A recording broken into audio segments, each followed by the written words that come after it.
Assalamualaikum warahmatullahi wabarakatuh. Perkenalkan nama saya Stefanel Taparanela dengan NIM 185221007. Di sini saya akan membuat video terkait pengerjaan ujian tengah semester untuk mata kuliah praktikum komputasi biomedis untuk kelas D3. Nah, di sini saya sudah menyiapkan ini soal yang kemarin sempat dikasih sama Pak Sugi. Yang untuk soal yang nomor satu itu ada 20 dan di sini saya akan men-spin wheel. Saya harus mengerjakan soal nomor berapa.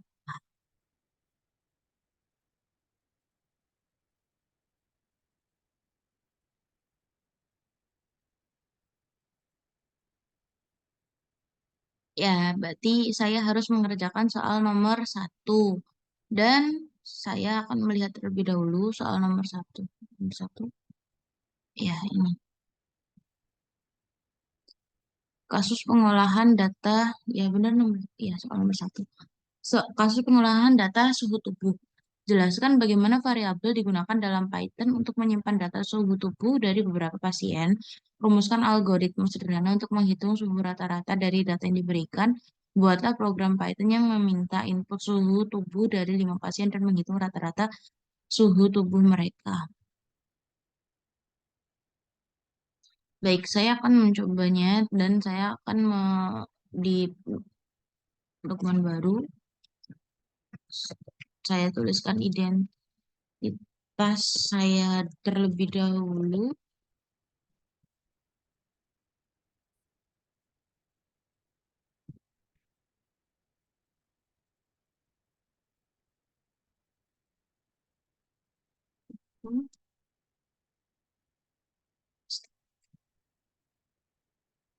Untuk soal soal satu, soal satu saya copy terlebih dahulu. Tadi kalimatnya seperti apa?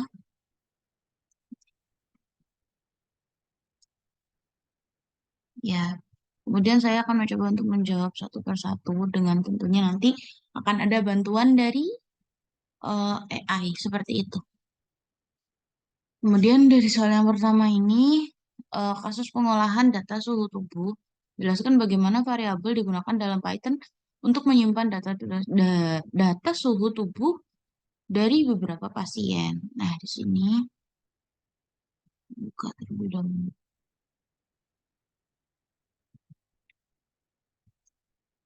Hmm, Saya akan coba jawab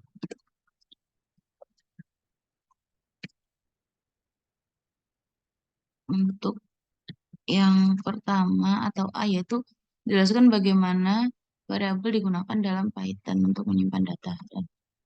Nah, variabel dalam Python itu nanti fungsinya seperti kalau kita menggunakan AI ataupun sejenis aplikasi dan di situ apa namanya variabel yang digunakan itu nanti berupa apa sih seperti dia itu mengenalkan bahwasanya apabila nanti ada kode yang seperti ini, berarti nanti dari code-nya itu nanti bakalan mengarah seperti ini. Saya akan coba bertanya. Nah, berdasarkan informasi yang saya dapat dari ChatGPT, bahwasanya di sini di dalam Python variabel digunakan untuk menyimpan berbagai jenis data, termasuk data suhu tubuh dari beberapa pasien. Variabel ini biasanya menyimpan tipe data seperti bilangan atau integer, float, jadi hampir sama, kemudian string, dan bahkan struktur data yang lebih kompleks seperti daftar list, tuple, atau kamus dictionary untuk menyimpan data suhu tubuh secara lebih terorganisir. Nah, seperti ini contohnya. Nah, di sini apa namanya? Saya akan coba copy di sini. Dan akan saya apa tuliskan di sini dengan bahasa dan kalimat saya sendiri. Jadi dari situ bahwasanya dapat diketahui variabel yang digunakan dalam Python ini khususnya dalam menyimpan data suhu tubuh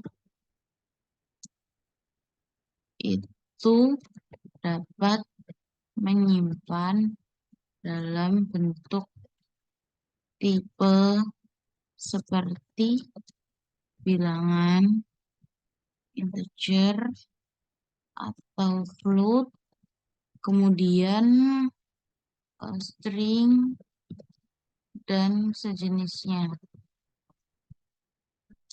Nah, di sini itu biasanya ada yang menggunakan variabel sederhana untuk satu pasien, kemudian ada menggunakan list dan sejenisnya. Tapi di sini saya masih belum terlalu puas dengan jawaban dan informasi yang saya dapat, jadi saya akan bertanya kembali bahwasanya alur bagaimana variabel itu eh, menyimpan data suhunya. Seperti itu.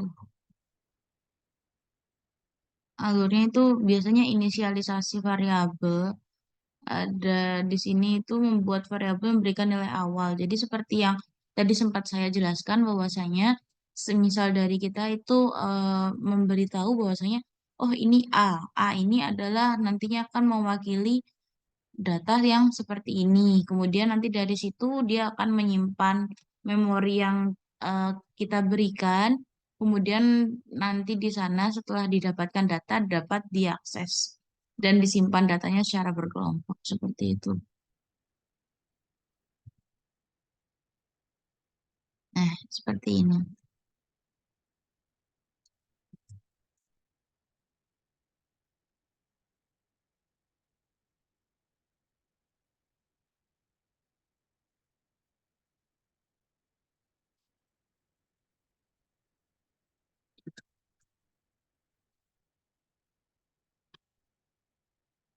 Kemudian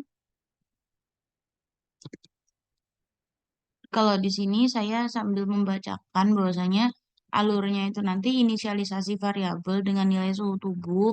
Nah, di sini nanti Python-nya itu berfungsi untuk menyimpan nilai di memori dan variabel yang berfungsi sebagai label untuk menunjukkan lokasi. Kemudian pengaksesan nilai dilakukan dengan memanggil variabel. Jadi seperti kayak misalkan seperti itu. Kemudian pengelompokan nilai itu nanti akan dilakukan menggunakan struktur data seperti list atau dictionary untuk data dari banyak pasien. Kemudian modifikasi nilai bisa dilakukan dengan menetapkan nilai baru ke variabel dan penghapusan variabel dilakukan dengan perintah del jika data tidak lagi dibutuhkan. Sederhananya, variabel berfungsi sebagai label yang menunjukkan ke lokasi di memori tempat data suhu tubuh itu disimpan.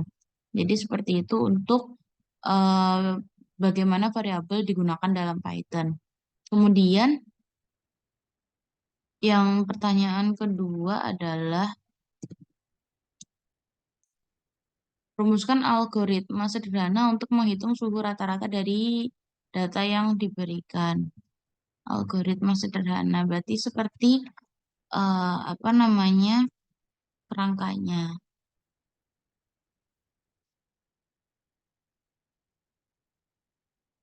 Nah, kalau di sini algoritmanya itu bisa seperti mulai, kemudian inisialisasi list suhu tubuh dan yang berisi suhu tubuh dari beberapa pasien seperti itu. Nah, ini akan saya copy karena di sini saya ketik saja algoritma menghitung suhu rata-rata.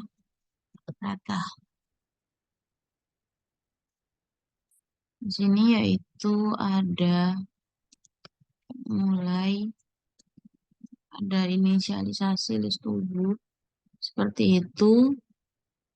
Ini di sini.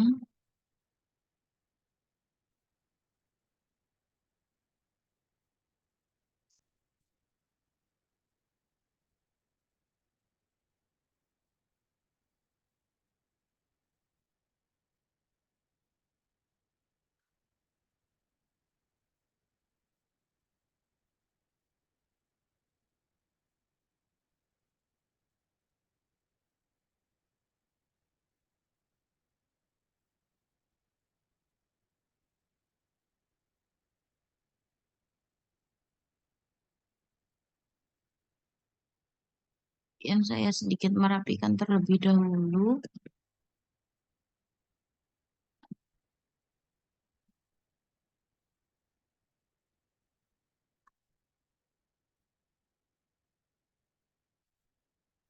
Nah, di sini itu algoritmanya itu adalah mulai kemudian menginisialisasi list suhu tubuh yang diberikan.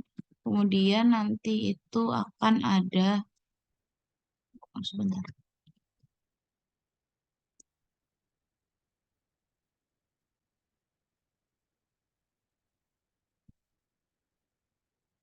itu. Kemudian rumusnya itu adalah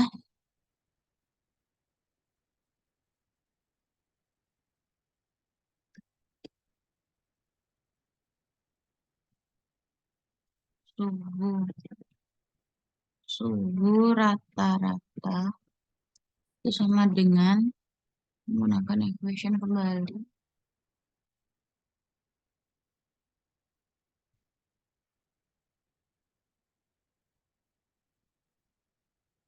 Total suhu dibagi jumlah pasien. Seperti itu. Nah, kemudian karena algoritmanya sudah, jadi saya akan lanjut ke bagian nih yang ketiga,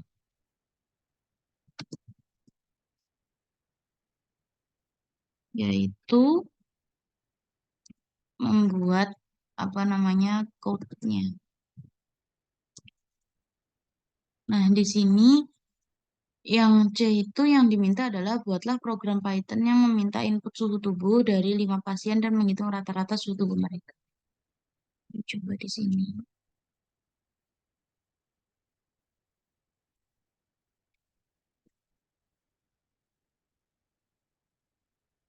Baik, sembari menunggu, saya akan membuka Google Colab-nya.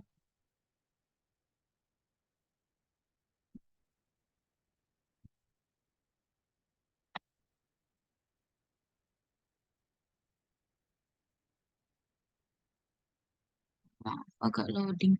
Saya kasih nama dulu.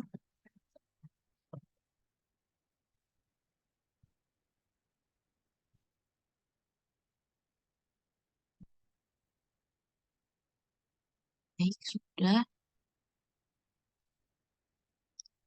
Nah, di sini sudah langsung dihasilkan programnya. Ini nanti inputnya seperti ini, kemudian outputnya seperti ini. Nah, jadi akan saya coba copy code, kemudian masukkan ke sini. Sekitaran,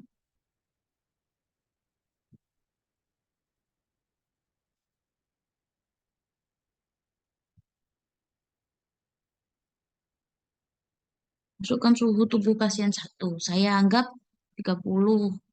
Kemudian yang kedua 34, 32, 31,5, 2, bukan, 36. Dan suhu rata-rata dari 5 pasien adalah 32,7 derajat Celcius. Dan alhamdulillah berhasil. Jadi saya akan screenshot ini. Sebelumnya saya akan copy terlebih dahulu code-nya di sini.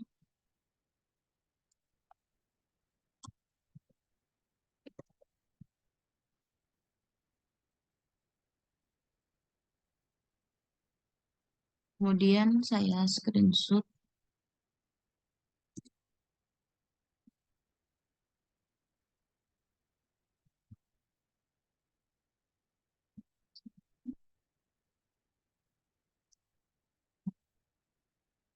Baik, karena soal nomor satu sudah selesai, sekian untuk pemaparan untuk soal nomor satu dari saya. Terima kasih.